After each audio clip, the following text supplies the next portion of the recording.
आपका गर्भधारण होने के लिए बहुत ज़्यादा जो ज़रूरी प्रक्रिया होती है वो होती है इम्प्लांटेशन। क्योंकि अगर मेल के सेल्स अगर मौजूद हैं और जो फीमेल है उनका भी सेल एग प्रेजेंट है अगर और उनका फर्टिलाइजेशन अच्छी तरह से हो गया, लेकिन थर्ड चरण जो आपका इम्प्लांटेशन का आता है वो अगर गड़बड़ हो गई या वो अगर फेल हो गई तो आपकी प्रेगनेंसी नहीं रुकती है। तो आज की इस वीडियो में मैं आपको कुछ ऐसी टेक्निक बताऊंगी, ऐसे कुछ फूड आइटम बताऊंगी जिसको अगर आप नियमित रूप से करते हैं तो आपकी इम्प्लांटेशन सक्सेसफुल होने के चांसेस बनते हैं। और वीडियो काफ़ी इन्फॉर्मेटिव है, प्लीज़ शुरू से लेकर लास्ट तक ज़रूर देखिएगा। नमस्कार दोस्तों, मेरा नाम हर्षिता वर्मा है और आपका मेरे चैनल ट्विंस माय वर्ल्ड पे बहुत बहुत स्वागत है। सबसे पहली चीज़ जो कि बहुत ज़्यादा ज़रूरी है वो होती है पति और पत्नी को इम्प्लांटेशन का जो समय होता है सबसे इम्पॉर्टेंट होता है, लेकिन उससे भी ज़्यादा इम्पॉर्टेंट होता है आपके ओव्यूलेशन का टाइम। क्योंकि ओव्यूलेशन के टाइम पे अगर वो रिलेशन प्लान नहीं करते हैं तो आप अगर जितने भी मेथड्स अप्लाई कर ले, जितने भी ट्रिक टिप्स अप्लाई कर दे, वो काम नहीं करेंगे। क्योंकि सही टाइम पे जो आपका फर्टाइल विंडो होता है उस टाइम पे आपको रिलेशन प्लान करना बहुत ज़्यादा ज़रूरी है। तो सबसे पहले आप अपने ओव्यूलेशन को ट्रैक करें, ओव्यूलेशन को समझें और उस टाइम पे आप रिलेशन प्लान करें। लेकिन जब अगर आपका इम्प्लांटेशन का टाइम आता है उस टाइम से आपको कुछ फूड हैबिट्स में भी परिवर्तन करना है। हालांकि फूड हैबिट्स को अगर मैं डिटेल में अगर बात करूं तो 3 से 4 महीने पहले तक आपको अपनी बॉडी को अच्छी तरह से प्रिपेयर करना है। क्योंकि अगर डिजायर्ड टाइम पे अगर आप अपनी प्रेगनेंसी को चाहते हैं, फॉर एन एग्जाम्पल कि अगर आप चाहते हैं कि आपका करीब मार्च में या अप्रैल में आपको आपकी प्रेगनेंसी रुक जाए तो आपको आज से ही ट्राई करना है। क्योंकि 2 से 3 महीने आपकी बॉडी को हील होने में लगती है, बॉडी को एडजस्ट होने में लगता है। आपको जो नॉर्मल जो हेल्दी लाइफ स्टाइल होती है वहाँ पर स्विच करने के लिए या जो एग की क्वालिटी होती है उसको बेहतर करने के लिए आपको 2 से 3 महीने कम से कम अपने शरीर को देने चाहिए, चाहे हस्बैंड हो या फिर वाइफ हो।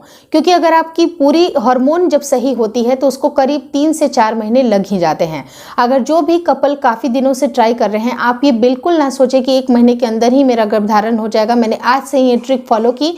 आप ट्रिक को फॉलो करते रहिए, लेकिन आपको हेल्दी लाइफ स्टाइल में स्विच होने के लिए कम से कम 3 महीने का समय ज़रूर लगता है।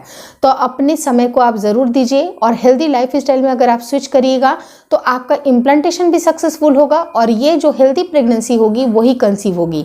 कई बार लोगों के साथ ऐसा भी होता है कि उनकी प्रेगनेंसी कंसीव होती भी है तो इम्प्लांटेशन उनका सक्सेसफुल नहीं होता है। क्योंकि उनके जो यूट्रस की जो लाइनिंग है, उनकी जो दीवार है, उसकी जो परत है वो पतली है और उनको ये प्रेगनेंसी सपोर्ट नहीं कर पा रही है। तो प्रेगनेंसी को सपोर्ट करने के लिए बहुत ज़्यादा ज़रूरी है कि आप अपने लाइफ में डाइटरी चेंजेस ज़रूर करिए और हेल्दी लाइफ स्टाइल अपनाइए। उसके साथ ही साथ आपको कुछ बातों का ध्यान रखना ज़रूरी है। जब आपके गर्भ में बच्चा आरोपित होता है, गर्भाशय की परत पे जब लगता है, उसका इम्प्लांटेशन हो रहा होता है, उस टाइम पे आपके आयरन का कंटेंट होना बहुत ज़्यादा ज़रूरी है। अगर शरीर में आयरन की कमी है, आयरन की कमी के वजह से भी इम्प्लांटेशन कई बार नहीं हो पाता है और इम्प्लांटेशन फेल हो जाता है। तो आपको राइट फ्रॉम द बिगिनिंग आपको अपने डाइट में जो आयरन रिच जो कंटेंट है उसका इस्तेमाल करना शुरू कर देना है। जैसे पालक की साग खाना, पालक की साग खाना आपके लिए बहुत बेहतरीन होगा। या तो फिर आप चुकंदर खा सकते हैं या तो आप फिर अनार का जूस पी सकते हैं या अनार खा सकते हैं।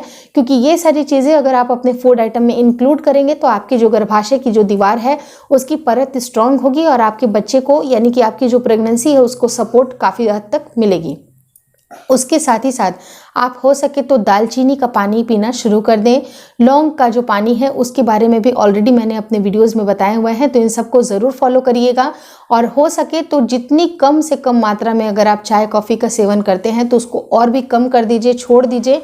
और बहुत सारी और भी मैंने 8 ऐसे ट्रिक बताए हैं जो फूड आइटम को आपको बिल्कुल स्ट्रिक्टली अवॉइड करने हैं।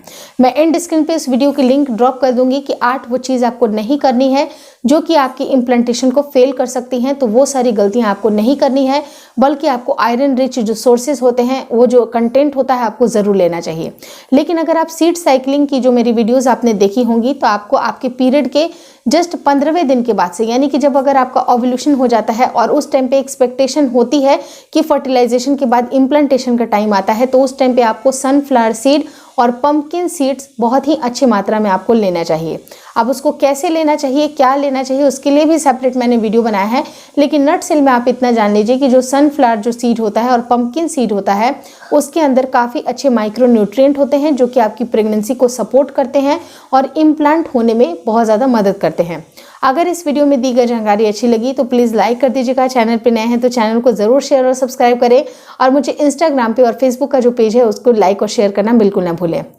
अगर आपको बेबी रिलेटेड कोई भी और क्वेरीज है तो आप मेरे channel twins my world baby care पे ज़रूर विजिट करें। वहाँ पर जितने भी बेबी रिलेटेड जो क्वेरीज हैं वहाँ पर वो सॉल्व होंगी, तो उसको देखना आपको नहीं भूलना चाहिए।